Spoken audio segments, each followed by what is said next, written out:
Clean water is crucial for people's health, for business, for farming, recreation, fishing and wildlife. People think that the Eden's water quality is of high standard. Well, it's good, but it could be much, much better. According to the UK-wide classification for water quality, 79% of the Eden's water bodies are good or moderately good in terms of standard.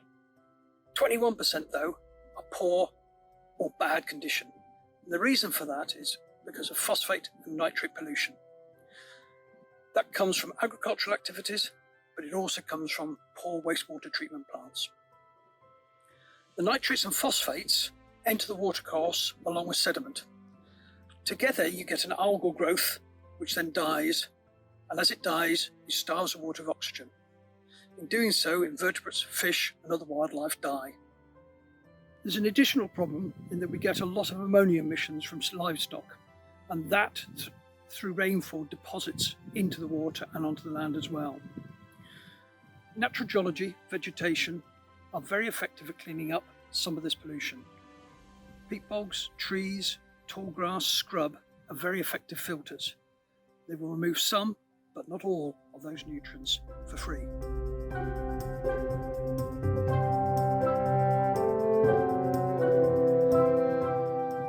Together, the Catchment Partnership with farmers will work to improve the management of farms and soil to ensure that the water entering watercourses is of the highest quality possible.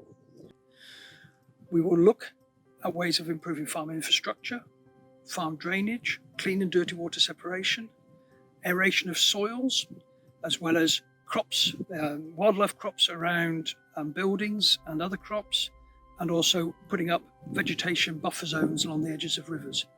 All of these will effectively intercept nutrients, phosphates and sediment and improve the quality of the water entering into the rivers. The areas we're going to concentrate on are the North Pennines tributaries, the Lavennet, Blackrack, Gilcamben Becks, Ullswater, working with the farmers of the Irthing and the Coldew, and also looking at working to improve the small wastewater treatment plants on the River Petrel. Here's an excerpt from a film about water-friendly farming made by Eden Rivers Trust. It shows some of the measures farmers can take to improve soil and manage water more effectively from the farmyard all the way to the river. In the fields, the aim is to retain nutrients in healthy soil. Soil that is also able to regulate the amount of water reaching the river. However, soil can become squashed by the use of heavy machinery and the movement of animals. This becomes a compacted layer, below which it's difficult for water and nutrients to be utilised by grass and crops. Compaction can lead to a reduction in soil quality. It can become waterlogged, increasing the risk of runoff that contains nutrients reaching the river. To stop this, farmers can use machinery such as aerators, subsoilers and sward lifters. These work by breaking up the compacted layer, opening up the soil to allow air and rainwater to soak into the land. Regular soil sampling helps farmers to understand the composition of their soil and plan the amount of fertiliser and nutrients they need to add to meet the needs of the crop. This smarter application of nutrients means that farmers can reduce their chemical fertiliser bill, optimise productivity and reduce the potential loss of nutrients into the river. Hedgerows and trees ensure less excess water reaches the river. Their leaves intercept rainfall and their roots soak up water flowing from the hills.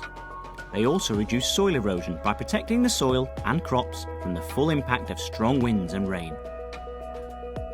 They provide valuable wildlife habitat for birds, small animals and insects, such as pollinators and those that eat crop pests. They also provide shade and shelter for livestock. Although costly for a farm to repair, tracks are essential to the business. Having well-maintained tracks and field drains, such as sediment traps, ensures that dirty water and sediment doesn't run off tracks and into the fields.